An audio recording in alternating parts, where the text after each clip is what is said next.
Il est le partenaire particulièrement stratégique, mais aussi un maillon indispensable pour la réussite de la 9e édition du Salon Oziane. Viva Technology, c'est le plus grand salon start-up, tech et business en Europe. Et depuis plusieurs années maintenant, la République du Congo est un partenaire de Vivatech. Ça veut dire que tous les ans, on est ravis de faire venir des start-up, des innovateurs qui viennent raconter le talent des gens qui font du digital, qui font de la tech aujourd'hui dans ce pays. Et franchement, il y a des choses assez extraordinaires. À Brazzaville, pour la tenue de cet événement, François Bitouzé a fait part de la valeur ajoutée de son entreprise à ce rendez-vous panafricain de la technologie et de l'innovation.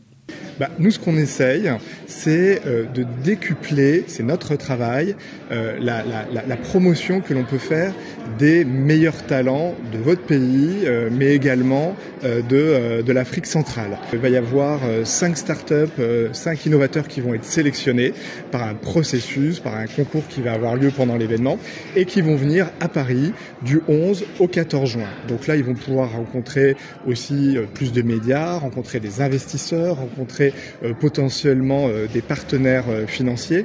Et l'enjeu, c'est quoi? C'est de contribuer à notre façon à renforcer votre écosystème, l'écosystème aujourd'hui de la République du Congo, pour qu'il soit encore plus fort. Que les talents se développent pour la transformation du Congo et de l'Afrique dans le domaine de l'innovation technologique, François Bitouzé est convaincu du potentiel que regorge le continent.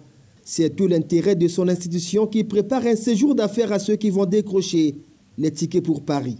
Alors déjà, ce qui va se passer, c'est que ceux qui vont être sélectionnés, ça peut être des jeunes, ça peut être aussi des moins jeunes, c'est vraiment le talent qui va compter. Et je sais que le processus de sélection va être extrêmement rigoureux.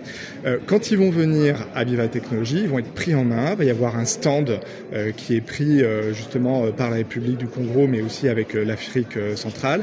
Il va y avoir la possibilité de pitcher devant des médias, devant aussi des investisseurs. Il y a beaucoup d'investisseurs qui sont très intéressés par ce qui se passe aujourd'hui dans le pays. Il va y avoir aussi beaucoup de dispositifs pour leur permettre de rencontrer, en fonction de leurs besoins, des décideurs économiques. Donc ça peut être dans le monde de l'entreprise, des gens qui vont s'intéresser au service de leur start-up.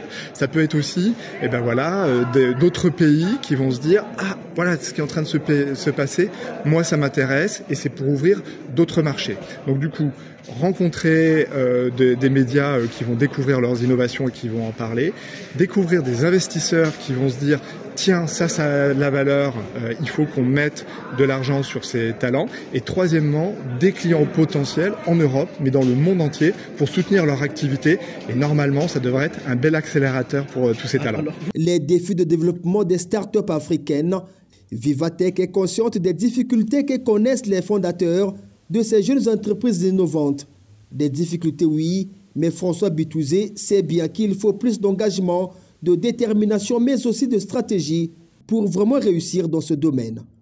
Les défis, c'est d'une certaine façon, c'est toujours ce qu'on appelle le scale-up. C'est-à-dire qu'une start-up, elle commence petite et à un moment, il faut industrialiser pour avoir plus de clients et avoir plus d'activités. Et ce passage-là, il est souvent très difficile parce qu'il implique d'avoir plus de clients dans son pays, qui est toujours le premier bassin d'activité, et puis ensuite d'aller dans d'autres pays, d'aller sur d'autres continents. Et là, les choses deviennent très compliquées parce que ça coûte de l'argent, donc il faut trouver des investisseurs. Il faut se confronter à d'autres législations, à d'autres cultures d'entreprise, d'autres cultures business. Et c'est pas facile quand on est un entrepreneur d'apprendre tout ça. Nous, on est une plateforme pour les mettre en contact avec des gens qui vont leur servir aussi d'accompagnants, de Sherpa. Et puis troisièmement, quand on est au moment de scale-up, c'est là où aussi on se rend compte que ce qu'on fait, il y a peut-être un concurrent en Corée, il y a peut-être un concurrent au Brésil, aux États-Unis. Et là, on rentre vraiment dans la cour des grands. Et il faut avoir les reins assez solides et il faut développer ses propres compétences d'entrepreneurs. Et là, nous, on aide aussi avec des modules pour expliquer aux fondateurs de start-up comment on peut les muscler pour que de simples fondateurs d'entreprise, ils deviennent des vrais dirigeants d'entreprise. À l'université de Sassou Nguesso ce 12 mai, le directeur général de Viva Technology a pris part à l'atelier sur le fonctionnement technique de l'Internet. Un rendez-vous organisé par l'ONG Pratique à quelques heures de l'ouverture du 9e Oziane.